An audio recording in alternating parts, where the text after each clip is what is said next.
Hello friends, I would like to share a game from World Candidates Tournament. We have Nepomniachtchi, the leading player of the tournament so far with the black pieces, and MVL, my favorite player to win the candidates and challenge the Magnus Carlsen with white. So MVL plays e4 and e6 by Nepo. It's hard to say if Nepo prepared the e6 French defense seriously for the tournament, or he just is confident enough with his win so far that he could play pretty much anything.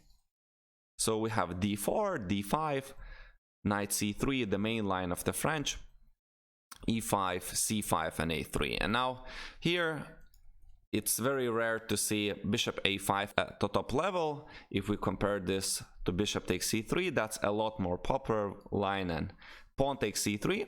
Now we have knight e7. And here white has a couple of moves to choose from. Queen g4 is obviously the main popular one to attack the pawn there, where black can choose a couple of interesting options. King f8, castles, queen c7. However, MVL chooses h4. So Harry goes forward. He wants to open up the h file, and he clearly is intending to play on the queen side right now. Queen c7, and here we have h5. So the most common way of playing when you play h4 is just to push the h pawn and try to open up the files. And here there is an interesting line that can be chosen by black. So c takes d4, c takes d4, and queen c3. And looks like black is just winning the pawn. But here, after a couple of moves, white is developing a huge initiative. And that's not what Nepomniachtchi wanted to play with black. So he chose just simply h6. So queen g4 is coming at any moment right now. Rook b1, b6, and the bishop here obviously wants to go to a6.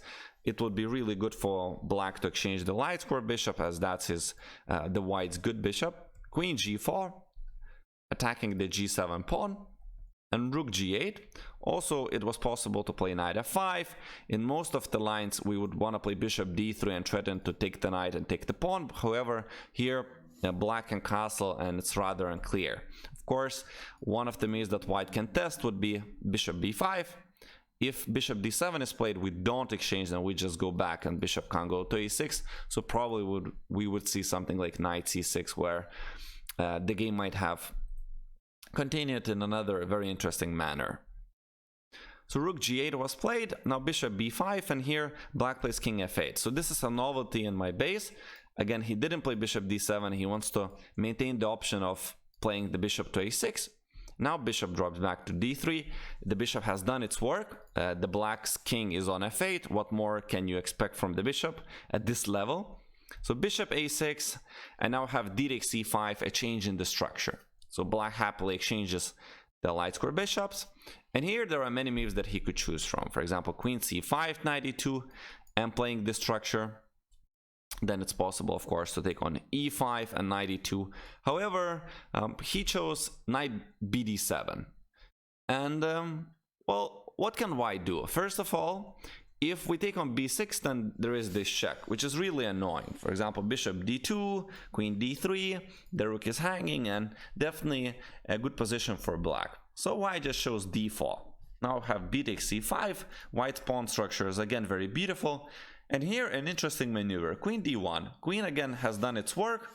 White has no more intentions for now of playing with the queen on the king side. And queen simply drops back. Usually a lot of times this a5 pawn could become a weakness, so queen also supports the pawn move to a4, where the pawn is going to be protected. So queen to a5, and now bishop to d2. And usually these pawns are very dangerous to take, right? We can play knight e2, castle, rook a1, and white is going to put the rooks probably on a and b files. Sometimes, of course, it's also possible to go for the classical break of f4, f5. So Nepo wasn't interested in the pawn grabbing. We have rook b8, and now knight e2, developing the last minor piece. Knight makes sense here. Again, not to f3, because you still have hopes of perhaps playing f4, f5 at some point. Plus the knight here also defends c3. And now c4. So usually you don't want to play this in the French, because when the center is closed, white could again at any point play castles and try to play f4, f5. I understand that for now the knight is there, White could also be playing on the queen side, and as we know in French, most of the time he has this play against white centralized pawns, right? And perhaps this wasn't was the blunder at this level, if we can call this a blunder, by Nepomniachtchi in this game that probably made his position a lot worse, closing the center. So castles, white again could opt for f4, f5 if say the knight goes to c6 to more of the center and queen side. Rook b6, queen c2, rook h8. So this position already looks quite good for white. I just see none of the things that white should be worried about right now, whereas black really has this problem with king and rook being undeveloped and no clear target to attack, since if you ever take a3 on the a file, you're probably going to lose the a7 pawn, and otherwise I just don't see other weaknesses in the white's camp. So a4 by white, king e8 now. Center is close, so there is some sense to make the king being safe here in the center. However, it doesn't look good at all. Rook b4 now, knight c6, and he plays f4. So like we mentioned, as soon as the knight leaves the e7 square, there is this opportunity of playing f5 and trying to open up the f file and generate play over there. What is interesting is that if he takes, I mean, white just develops amazing initiative. Watch this. Queen a6, b5, queen b7, and say we play bishop b4. Just look at the bishop. Next move we play f5, and white is just dominating. I mean, this bishop is definitely better than any of the black strokes. So he wasn't interested in taking the exchange here. We have knight e7, stopping any f5 ideas. Now rook fb1, controlling the file with more pieces. f5 by black, trying to close it. However, at any point white could now opt for g4 to continue open up the king side. So one of the possibilities here is to play bishop c1 and bishop a3. This is the bad bishop of ours. However, once we put it on a3, the bishop becomes a very active one at the very least, and a very typical maneuver in the French opening. So rook b5, attacking the queen, queen a6, and now Maxime Vachier-Lagrave plays that maneuver of bishop c1 to a3. So black finally finishes his development. Both rooks are on the b file for him as well. And now he decides to exchange the knight to get the g4 idea. And very, very strong move by white. Just look at that, g4. So of course, if he takes, there are quite a few options we could choose from. Queen g6, queen h7, and it's so hard for black to be playing this position. It looks like white is already there. Knight g3 and f5 in the future. Pawn is hanging. Terrible for black. So he doesn't take, he takes rook on b5, takes and takes. And temporarily white is a pawn down. Now we have g takes f5, rook takes b1, queen takes b1, takes f5.